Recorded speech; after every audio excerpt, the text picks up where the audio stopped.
I am with Play the Game podcast here at Gen Con 2012 with the creator of Killer Bunnies. Hello. Hello.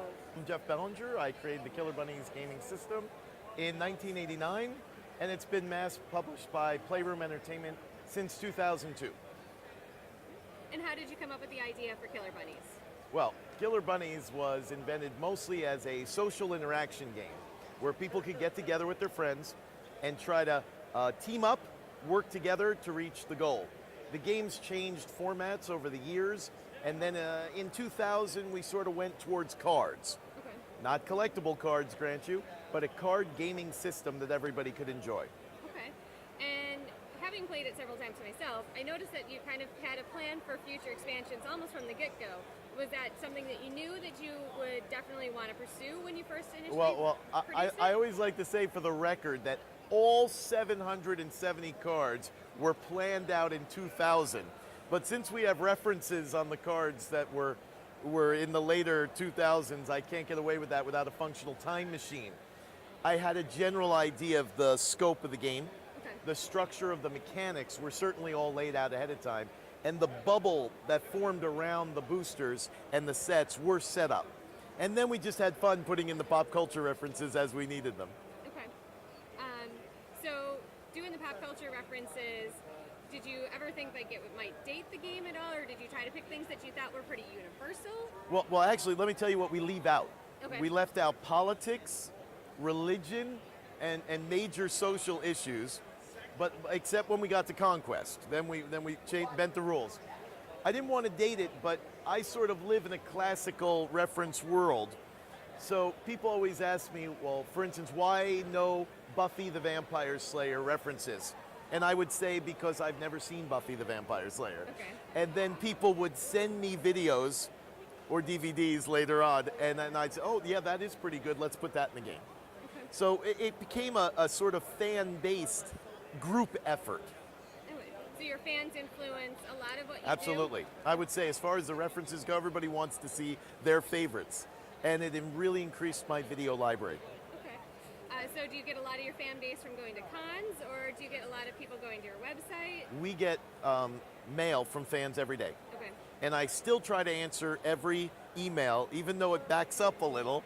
I always try to get through it all. We get a lot of ideas, we get a lot of comments, and it does help shape the later boosters and now Killer Bunnies Conquest. Okay. A lot of the ideas there for different mechanics came from fans, which was fun. And so why don't you tell us a little bit about the different lines that you have of Killer Bunnies, because you have Sure. couple different lines. Oh, yes, indeed. So first we had Killer Bunnies Quest, which is the classic now, classic Killer Bunnies. We expanded that with Killer Bunnies Conquest. It's a sister game, more updated references, better artwork, a lot of the same mechanics, so you feel like you're putting on a comfortable pair of shoes, but a few new surprises. So it's comfortable shoes with new laces. Okay. Then we had Kinder Bunnies, which was geared more towards the children. There's no killing in Kinder Bunnies. Bunnies take a time out. When you outgrow Kinder Bunnies, you can throw it into your Killer Bunnies Quest set and play it. Then there's Killer Bunnies Journey to Jupiter.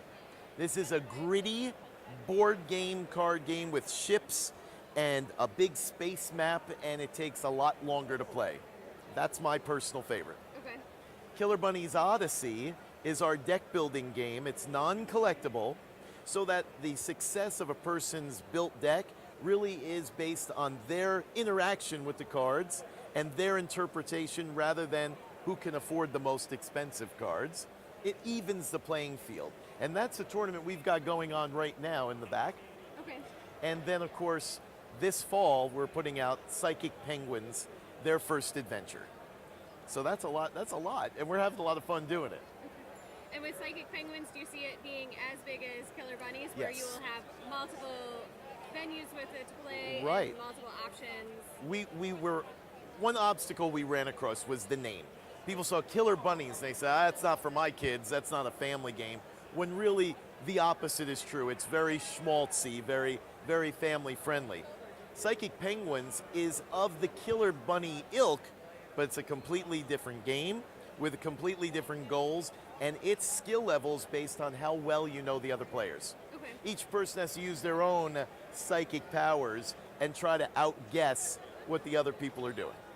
So you're trying to make a lot more of the party games, a lot more Absolutely. fun, have great times with your friends. If people can't interact in a fun way, what's the purpose of playing? Psychic Penguins brings that to a whole new level.